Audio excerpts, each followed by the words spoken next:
Welcome children. Hope you all are fine and happy right now.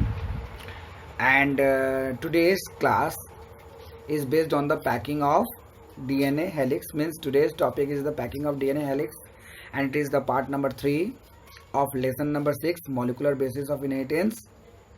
So we have already studied about the structure, double helix structure of DNA in last class, and I have already explained you in detail how the DNA has been arranged and how the nucleotide arranged in a DNA. Okay, now we are going to explain understand that how DNA packed and form the chromatin fiber, and how chromatin fiber make the chromosome. So we are going to cover this part today. Okay, now let's start our journey. So packing of DNA helix. What happens? You know that the DNA is double helix, but is the DNA present freely inside the nucleus? Is it? No. The DNA combined with protein, and what kind of protein? Protein is a histone protein. Protein is a histone protein. So DNA and histone protein together forms a body. So this body is different, is called different in prokaryote as well as in eukaryote. So let's study in prokaryotes. Prokaryotes means the organism which have no true nucleus, which have well-defined nucleus is absent. Negatively charged DNA is combined with some positively charged protein. Point to be noted. DNA are negatively charged, and this DNA coiled again positively charged protein. Suppose this is a protein. The DNA make a coil against this protein, and again goes. Again there is a protein. Again they make a coil over here. Again it goes. So it makes a bead-like structure, or knot-like structure on the string or on the rope. This kind of structure is made by the DNA. So DNA is negatively charged, whereas the protein are positively charged. So they are always in electrostatic force and always attracted towards each other. In this case, in prokaryote, well-defined nucleus is absent and negatively charged DNA is combined with positively charged protein. And this structure which I drawn over here is called nucleoid. Point to be noted. Nucleoid. Nucleoid only present in the prokaryotic cell. There is a bead of nucleoid, like a, you can say, pearl. Look like a pearl-like structure. Okay, as the pearl are arranged in a string. This kind of structure can be seen in the prokaryotic cell. So obviously in eukaryotic it is somehow different. Yeah, it is somehow different. In eukaryotes, the protein, name of the protein is the histone protein. Obviously DNA is negatively charged, and this DNA again combined with the protein, and the name of the protein is histone protein. So the DNA and protein makes a bead-like structure, or makes a, you can say, pearl-like structure. But here the protein are 8 in number. Okay, now let's study. In eukaryotes, the histone means histone protein, positively charged protein organized to form 8 molecules. In prokaryote we have seen only 1 molecule of the protein were present over there, but here 8 molecules of protein are arranged simultaneously, and these 8 proteins are turned by the DNA.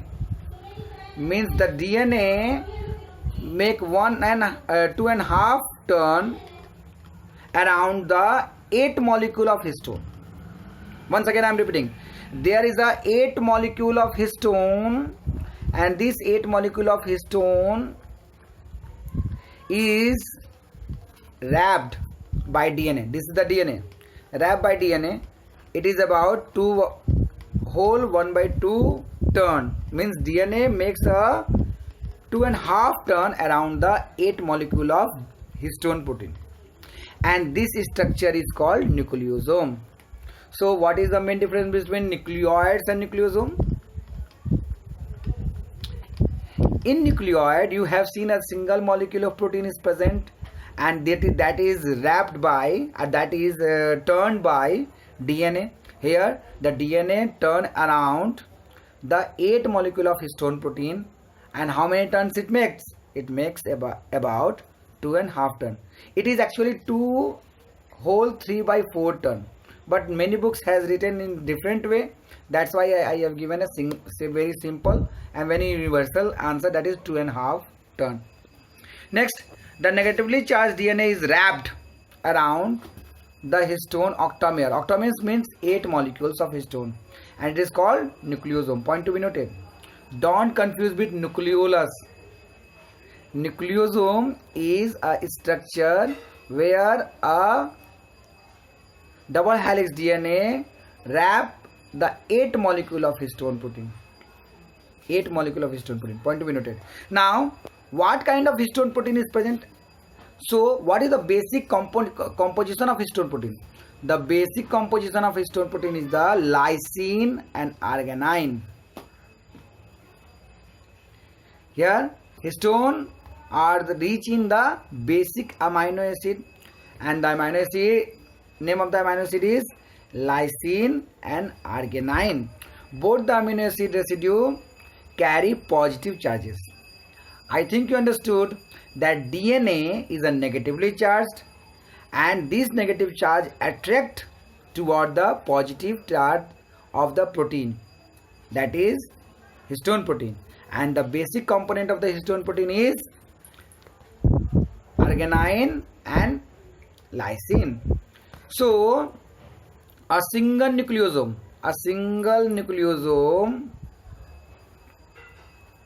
has about 200 base pair. A single nucleosome has about, if you will open the DNA, if you will open the nucleosome and separate the histone protein from there and count how many base pair are there in the 1 or 2.5 turn of the DNA around the 8 molecules of histone, it is about 200 base pair. Now this octamer, suppose this is the DNA and this is the histone protein. Again DNA and histone protein, means there is a bead like structure. This bead like structure coiled, again recoiled to form chromatin. So chromatin is the repeating units of nucleosome. I think you understood. And in nucleus, some region of chromatin is closely packed. So the nucleosome arranged in a coiled manner, and this coiled manner forms the chromatin. Again the chromatin recoiled to form the chromosome. That has not been written over here. Understood? So somewhere the chromatin is loosely packed and somewhere it is very tightly packed. If the chromatin is loosely packed, then it does not take the stain and it takes the very light stain, and in that case this is called euchromatin. Understood? Let's study. In nucleus, some region of chromatin are loosely packed, means it takes the very little color or stain, and that's why it is called euchromatin. Actually it is asked difference between heterochromatin and euchromatin. That's why I am explaining over here. Next, the chromatin that is more densely packed, coiled. I told you that chromatin fiber coiled and recoiled to form the chromosome.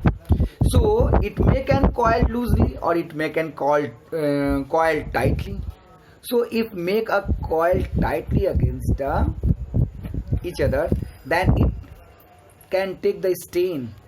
In dark means it show the colorful, or on applying the color on it, it show the color brightly and dark. So in that case it is called heterochromatin.